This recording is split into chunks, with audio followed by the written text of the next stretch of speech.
Hi and welcome to this video on instant messaging. IM, as it's commonly known as, is instant messaging. So what is this instant messaging? We have emails, we have SMS, we have so many things, but what is instant messaging? Real-time communication is becoming the need of the hour in a working environment. And what better way to achieve this than through instant messaging? So in this video, I will walk you through instant messaging and how to go about it. At the end of this video, you will be able to identify the importance of instant messaging. Shortcomings of emails led to the use of instant messaging. Now, what were the drawbacks that actually pushed us into looking at IM? First was viruses. Viruses keep getting into our system and we lose data. Though we may have a virus scan to scan for something or the other, but sometimes it so happens a virus enters the system through the emails we receive from unknown sources. Now, to avoid this, something had to be done. Spam. Spam is another area. It loads your inbox and it brings in a whole lot of viruses which you are not prepared to scan and delete. Extensive overuse.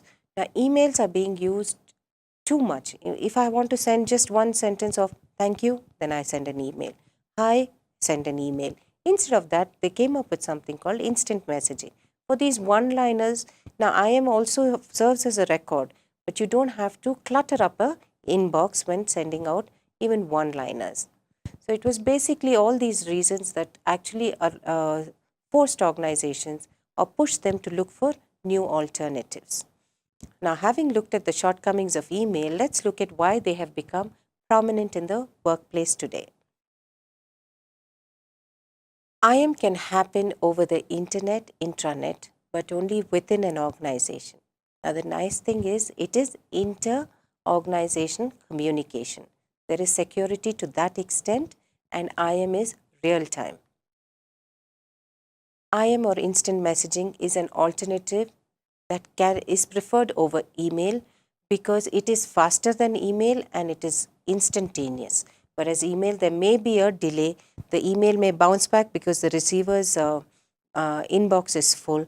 So you have those problems. Whereas with IM, all those problems can be overcome and the receiver gets the message immediately.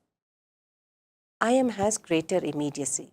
Just like I said in the previous point, it is instantaneous, and which is why it is preferred over the email today. IM has streamlined efficiency in communicating real time. We say that time is of essence in a business today.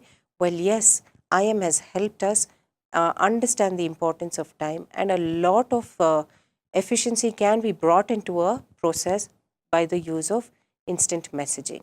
For example, if there is a glitch in some particular process somewhere, by instantly messaging the person concerned, the problems can be overcome.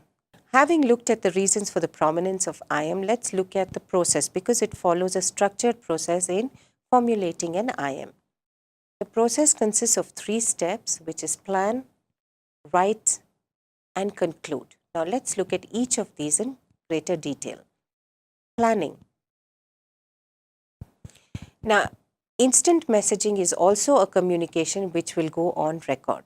So before you send an instant message, you have to have a conversation in your mind with the person you're sending the message to.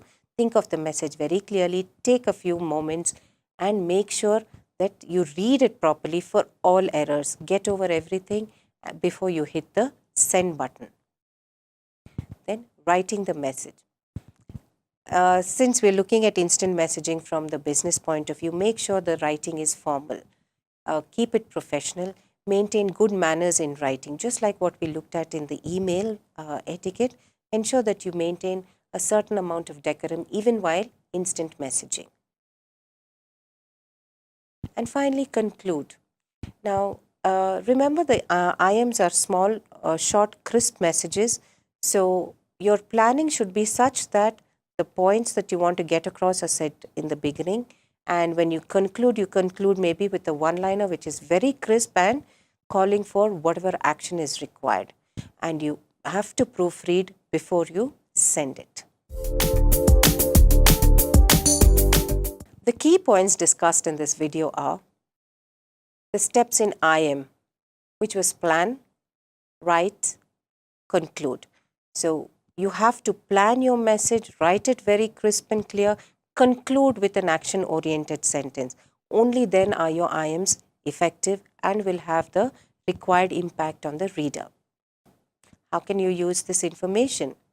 You know about emails, you know about so many other ways of getting your messages across. Instant messaging will help you get over the problems of email that you may face, and you have also looked at how you can actually formulate an instant message to ensure that is effective enough to the when the receiver receives it and the proper action is carried out.